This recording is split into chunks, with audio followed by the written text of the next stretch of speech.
Hello everyone, Phillip Wiginton here. This is the next installment in a guitar story, a story about life. And thank you again for watching my videos, and I'd love to have you a subscriber. So there's a subscribe button down there, as well as a little bell icon that you can click to get notified when new content is put out. I'd love to hear your comments on my music and these videos. If you like them, click the little thumbs up button. I've actually disabled the little button that does the thumb down, so hopefully there won't be any of those. But anyway, I want to continue with the guitar story. The previous video took us up to 1975, when I graduated from Hamilton High School, moved to Birmingham, Alabama, to pursue a career in computer technology, and also a passion for guitars. So not long after getting a job in Birmingham, I began to save money, and I had my eye on the next guitar. Back in the 70s, the Ovation guitar was very popular, especially with singer-songwriter type folks like Jim Croce, that I really loved. So I had my eye on an Ovation guitar.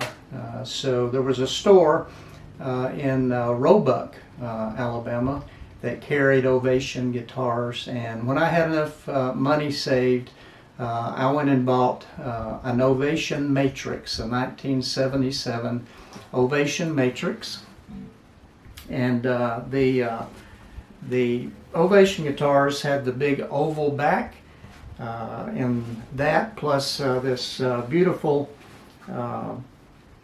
sunburst finish really made this a guitar I was really proud of. One story I didn't mention about the Seversons was Randy's dad also played the guitar, and he taught me a playing technique that I used for the remainder of my life. I still use it today, and it was where not only would you pick, but you would also strum at the same time. And so earlier I played Wildwood Flower, but after I learned this technique, this is the way I played Wildwood Flower.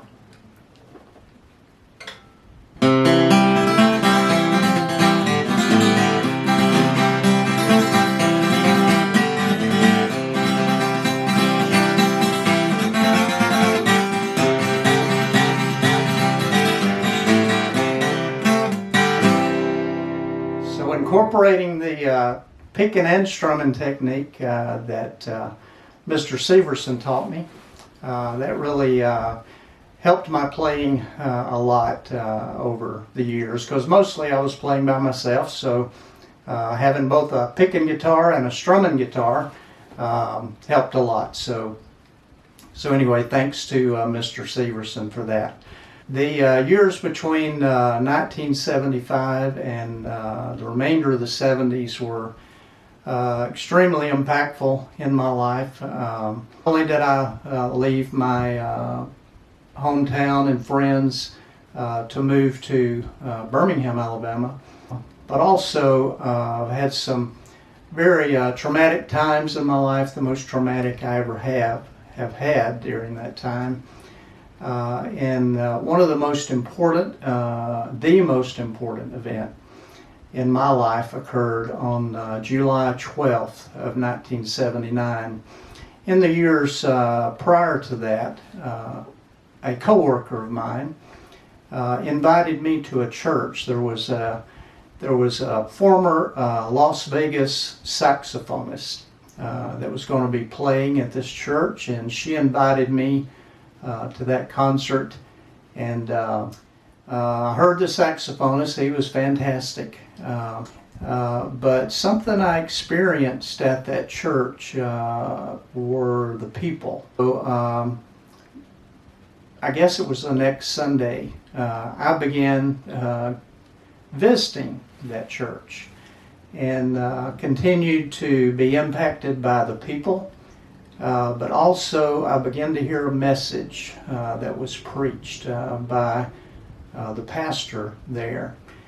And it was a clear presentation of the good news of Jesus Christ. I learned that the Bible said that I was a sinner and that I was separated from God due to my sin. And that God had a remedy. He sent His Son to die on a cross. First of all, live a sinless life. So when He died on that cross, He was not paying for His own sin. He was paying for the sins of all mankind.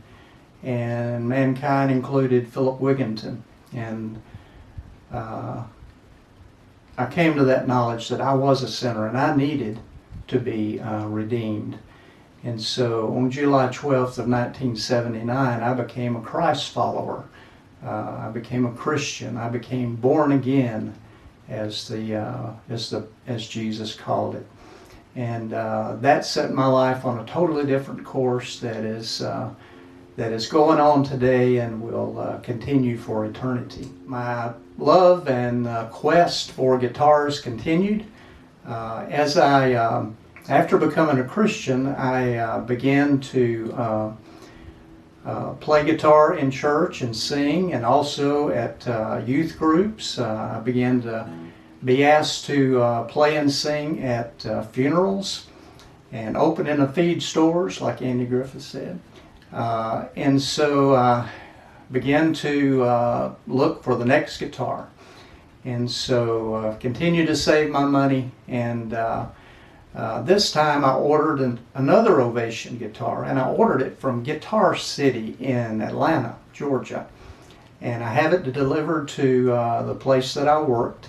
And anyway, I'll show you that guitar. So here's that Ovation. It is called a Custom Balladeer, and it's an upgrade from the Ovation guitar that I'd bought previously, and it's one just like Jim Croce played, which is probably why I chose this guitar. And this guitar would be the guitar I'd play for the next 10 years at all those youth groups and churches and funerals and feed store openings. It's been a wonderful guitar. One of the songs that I wrote on this guitar you can hear on this channel. It's called "He Will Show Himself Strong."